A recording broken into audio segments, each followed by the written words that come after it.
Hey, thanks so much, Kurt, for joining in to UW Blockchain Hacks. Super excited to have you. This is going to be a great event. Excited to hear about your journey in blockchain, what IBM is doing on an enterprise space, and just kind of resources for students who are first getting interested. So to kind of kick it off, I'd love to learn more about you and how you got started. Zach, it's a pleasure to be here, and thanks for everybody else who's tuning in and what I'll call investing in yourself. I think that that's an important part, no matter where you are, whether you are the student 3 years, 5 years, 10 years out, just continue to keep that saw sharpened. So I appreciate the opportunity, and for me personally, as a background, blockchain has been a passion, and it originated 3.5, almost 4 years ago now, when I took sabbatical. And if I say nothing else, take sabbatical, enjoy that time because it helps you really orient yourself. Graduating is a form of sabbatical as well. So for any of those graduates about to graduate, congratulations.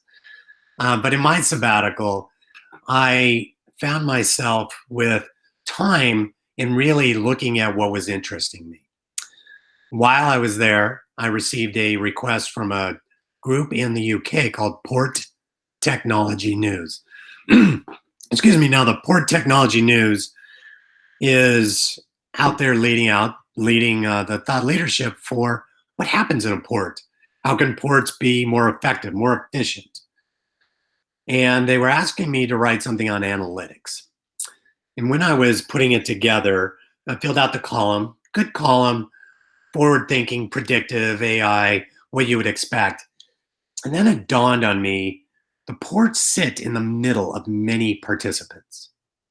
So they sit in between the manufacturer, the countries, the governments, the recipients, maybe retailers, maybe other manufacturers, and a whole host of transportation companies. Well, as we're looking at connecting and trusting that information, why wouldn't blockchain make sense? So I really began to ponder that, and I penned my thinking inside of a center column there. While it makes sense here as we're headbutting, what it really told me was that was fun. This makes sense in the world in an enterprise space as an opportunity in a permissioned network to come together and make business more effective, more efficient, and more transparent. That then was what I knew I wanted to come back to work with at IBM and help lead. So thanks. And that's how I had the opportunity to meet you as well, Zach. So I appreciate that. Yeah, no, it's been great. I mean, I think even in the time that we've met, the space has really exploded and transformed and impacted so many. And I think, it's just been really cool to watch. And I'm sure you've had that same experience now, even teaching classes in blockchain. The interest is pretty much unprecedented. So I kind of wanted, to hear more about, how you took that experience forward kind of in teaching, in enterprise, how that's affecting the industry right now and kind of how you see it going forward. I appreciate the crossover to academic there as well. I think that that's an important part. And for anybody who's been in the student role and been in the class, that you have a project that's due. I'm in there, and I do have classes with projects. One of the biggest challenges that we start with up front is not just what the problem is and framing it. I think that that is so important. But the second is, how is this going to be taken up in the market, the adoption? So you can build it and do the little you build it, they will come mentality, the field of dreams. You haven't seen that movie? That's maybe that movie actually. Killer, right? That opportunity with let's build it with adoption in mind. That means that you can crank out a quick MVP, get it tested. If we're at Ben and Jerry's, think about how many flavors they're constantly putting out and asking you to taste. Do you have a favorite Ben and Jerry's, Zach? I'm a sherbet guy. I love sherbet. And rainbow sherbet's awesome. So right? So somebody had to come together, put those out there, and say, "Hey, was somebody going to like all three of these?" Zach was first in line, right? But this important is what will cause adoption.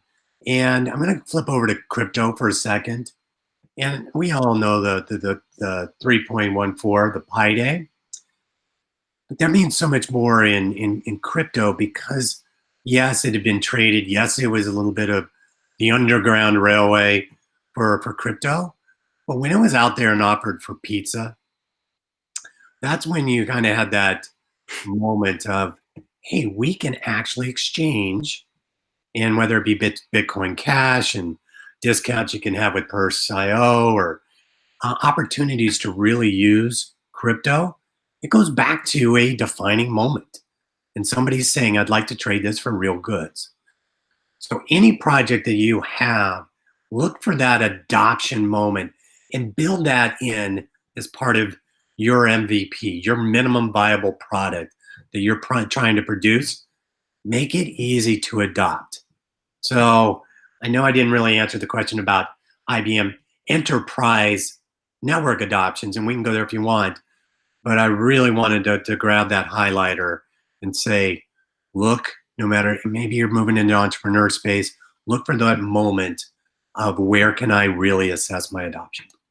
no, that's a great point, and it's kind of crazy to me that moment you talk about the Bitcoin pizza day, right? Where someone spent, I think, 10,000 Bitcoin or something like that for pizza. That was actually 10 years ago this Friday, tomorrow. I don't know if you can believe that or not, but it's crazy how long ago that happened and the adoption that we've seen since. So, kind of, breaking off kind of that example, I'd love to hear kind of what other, it doesn't have to focus on IBM. I know you've mentioned AI, you've mentioned different things, in the past. Kind of where do you see that exciting piece of adoption happening now? Whereas at first it was 10,000 Bitcoin for pizza, has things changed, or is it still kind of, obviously I don't think anyone would spend 10,000 Bitcoin on pizza anymore, but you kind of get where I'm coming from here. Josh, you probably could. You have a lot of friends, so you could probably, drop a few Bitcoin and pull everybody together. Yeah. And I know you would do it if everybody on that's watching this were together. We could have a great pizza party. But let's look at this. Let's look at what would be normally a bell curve, a beginning, a middle, and an end. And I'd like to challenge that we're right now in more of an S curve, Hmm. where we have taken a look at blockchain, we've applied it to enterprise. We've moved through more experiment, and we now have live networks. And that those live networks, what we find is once the corporations start with their first successful MVP with blockchain, they're ready for another because they have the skills and that click that happens. It's kind of like riding a bicycle. When we first rode a bike, yeah, it fell a lot. There were owies, but you got up and you pedaled again, and you were able to do it. And then since then, you've gone further. What we've done with blockchain is we've captured these transactions. We have the companies talking to each other. Now let's go next level on that S curve, and let's apply, to your point, the AI. Let's start to get predictive. Let's start to get learning in new ways. And what could that look like? Let's play in the food space.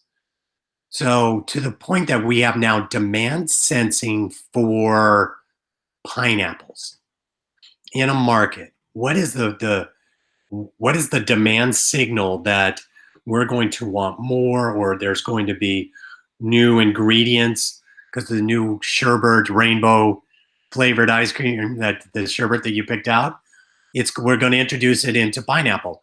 How do I get that demand sensing all the way back to the farms in Hawaii? How do I really bring this together and learn throughout the ecosystem, all the way from packager, distributor, transporter, wholesaler, retailer, ultimately to the consumer? How do I leverage these transactions on blockchain of demand and of supply and start to tell the story with the use of blockchain. So I think that there's a whole nother great, we've established a base, the technology works, the technology is providing insights and trace. Now let's go next level and really drive the value out of blockchain.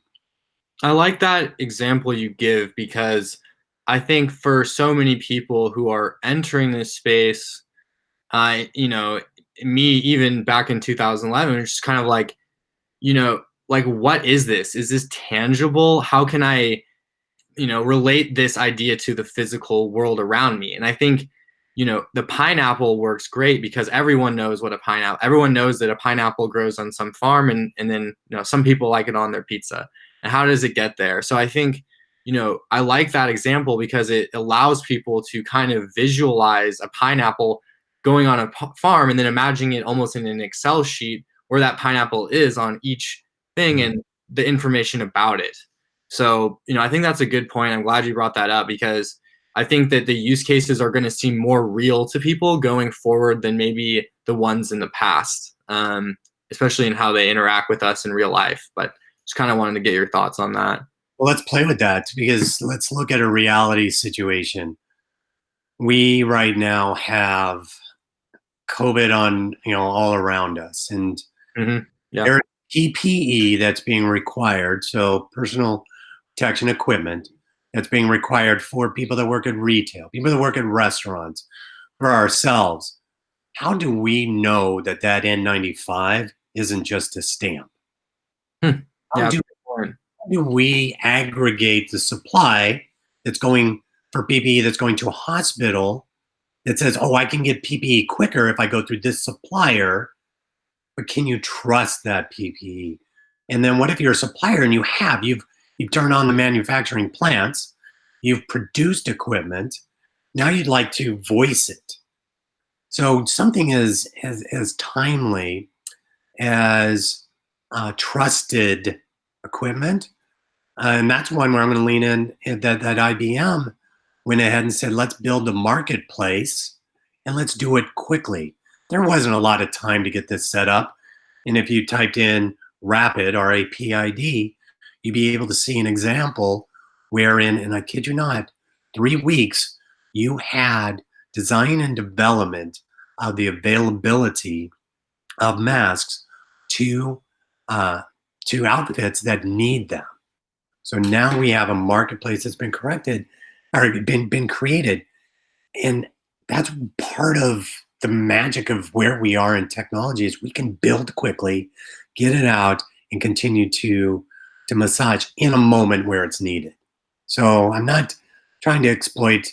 And heads up, IBM's not charging for this capability. This is just something that the world needs to be able to trust that we'll get good equipment and it'll go to the right spot.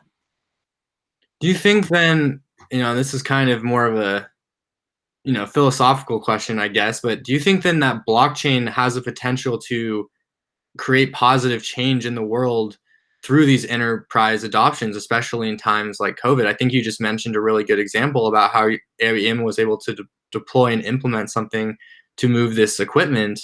Do you see that kind of becoming more and more of a standard? Like I think you mentioned before, more and more companies are adopting this. Do you see that kind of becoming the standard as we go forward? Yes, in a way, I'm gonna also answer that from a technical question that is always received. Why not just do this on a database? Right. Yeah. Good Right. question. So I don't, and everybody should be formulating. Let me flip that to why not use blockchain? Kind of, kind of change that frame, and in the arguments there's overhead. What's the benefit that you're going to have? Right, you'll have trusted transparency. You'll have an auditable ledger. You will have known participants, a little bit like a neighborhood watch. Is everybody looking out for everybody else? And you have some digital enforcement with smart contracts. What I see is that fade to the back, like you would on a PowerPoint slide. You want to move something to the back. Blockchain will be underneath, but I think it is going to be an expected way. And let me do a little comparison contrast here. Smartphone, Zach, I'm going to pick on you over here for a second. Last time you scanned a QR code, when was the last time? Uh, Probably a couple months ago. I mean, I was at a conference. I think somebody's badge had a QR code. It was linked to their LinkedIn or something like that. I scanned it maybe 2 months ago or 3 months ago. So if we were doing this and had gone to school and met together over in Asia, we probably would have said minutes ago, two Right. hours. And this was in London. This was in London when that happened. It wasn't even in the United States. So that's actually funny that you mentioned that. Right. So here there's a technology adoption. What I foresee is that transparency medium being presented more in a frequent way. So we will probably start to see the growth of access to information via QR codes. A lot of folks don't even know that you can point your Apple or Android camera just in camera mode straight to a QR and it will read it. They're like, oh, I need an app for that. Right. So there's an intimidation factor. There are a number of ways, but that adoption, even of that, and it goes back to that adoption that we started with, even of that, that will start to be that gateway to, oh, this is stored and auditable on blockchain. How are you going to know that versus, oh, it's just coming off of a retailer's database? And that I think there is putting it in the hands of the consumer and the reader to say, is this valid data? Do I trust it? Yeah, no, I mean, personally, I would always rather have something on the blockchain, right? Because no one can lie to me then. That's kind of part of the idea. And I like that. And I think, you know, this is a great example in the PP and everything because I read the other day that China, some manufacturers in China were sending over faulty equipment. And if this had been on the blockchain, that would have never happened. It was on a database, and that's why it happened. So I think it's a prime example. Um, I just kind of wanted to wrap up here. I feel like we've had a really good discussion. Maybe just some resources for students who are trying to get into the space. I know IBM has a ton of good resources. Azure has put out some good stuff. Um, you know, our friends at Mousebelt have great educational materials. Truffle, just wanted to add some, but if you had some to add too, or you're also a teacher, so maybe just in an educational sense, if people want to learn more too at school, any thoughts on that? Sure. And my social handle will be attached. Last name Wedgwood, no middle E. But to answer that question, I think the opportunity for education right now is huge. You had free consensus. Mouse Belts, thanks to them, they also provided their information for free. There is so much material. Really start to figure out what's of interest to you. It's going to be out there. In addition, there are just some foundational. Anything from Tapscott is one of the big leaders and writers in this space. Has done a fantastic job. Certifications. We just rolled out our next revision of Foundation Developer. So if you're in a development space, you can go out and get the certifications. For my class, I definitely have them go obtain either a blockchain essentials or a blockchain developers certification so that they do walk out of a class and say, hey, it's something else I can take to the marketplace. In reading wise, I like to read a lot in the industry and then think about how shared ledger, where there's conflict. So definitely stay close to the readings. But I'll shout out to Jonathan Blanco over at TF, and He's going to be on the show. He's going to be. I'm talking to him tomorrow. Yeah, but we. hey, fantastic. And I podcast quite a bit. So Pompolo, there are a number of you can fill up your podcast, and it just takes 30, 40, 50 minutes. So I mean, I gotta say, I've seen you at almost every blockchain event for years. So I think you're probably one of the most well-versed people I know in this space. So just want to say thank you for taking the time. And do you have any last thoughts for anyone watching this, students, professionals, any closing thoughts or anything you just want to make sure people who watch this know? I would ask that you lead from the front, and you do. And even if it's a hiccup, it's a hiccup, right? You're still going to be able to get your feet right back up, keep going, create something new. We're only at the beginning of this journey. Let's keep it going together. Zach, I appreciate everything you've done for the blockchain environment. And I know you got a great future ahead. You can't disclose yet. But congratulations and congratulations on graduating. Thank you so much, and appreciate it. Thanks.